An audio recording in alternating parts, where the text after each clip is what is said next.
Jennifer, good morning. Good morning, Marissa. Thank you for having me on here. Thank you for joining us. We'll jump right in here. How do we best protect our eyes when we're outside during the summer months? Yeah, I'm so glad you guys are talking about this topic because we think about protecting our skin, but oftentimes we forget about our eyes. And protecting our eyes is so crucial because sun damage is cumulative over time. So, one of the most important tips I always tell patients is to wear sunglasses that have 100% UVA and UVB protection. It's important to look for labels that say UV 400 on the side. And remember, darker fashion glasses that you find on the streets doesn't always mean that it has more protection. You want to make sure that it's made properly. Ones that wrap around the face has better coverage are typically better for more protection. And when you are in water activities like sports with reflective surfaces, polarized lenses are the best go-to. And we talk about sunscreen, always very important around the face, but around our eyes, it is the most delicate part of our skin. So I would opt for mineral-based instead of chemical-based sunscreens that don't cause burning around the eyes.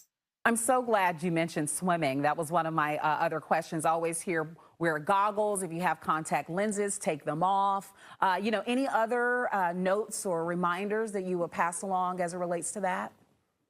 Yes, for when you are thinking about eye protection, there are other changes that you can consider making for protecting your eyes.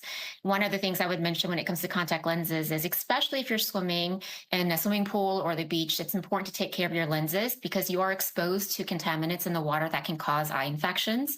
You always want to make sure you either wear goggles, take them out if they're dailies, toss them away and put in a fresh pair, wash your hands, practice good hygiene. But even things like using car sunshades to help reduce the glare when you're driving.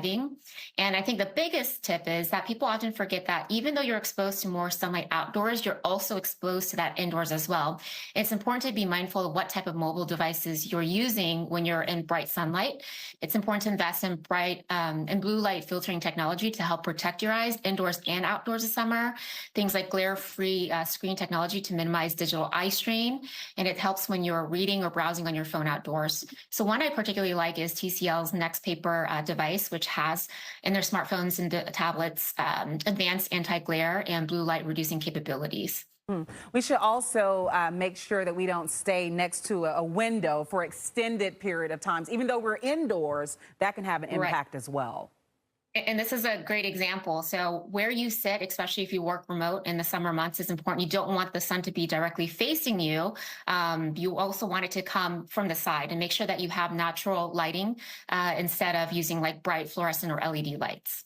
What are some of the changes that someone can experience to let them know you are having an issue with your eyes and you should probably see a professional for sun damage? It can range from anything like blurry vision, cloudy vision. That's one of the signs that you might notice if you start to develop early cataracts from long-term exposure. Macular degeneration is a loss of central vision if you start to notice a dark spot in the center of your vision that doesn't go away. If you see an extra growth of tissue on the white part of the eye, that's called a pinguecular pterygium, also known as surfer's eye. So if you see that, it's important to get that checked, go to your regular eye doctor. But there are acute signs like photokeratitis is a sunburn on the cornea. You can actually have a sunburn on the surface of the eye, which can be quite painful. You'll experience redness and blurry vision.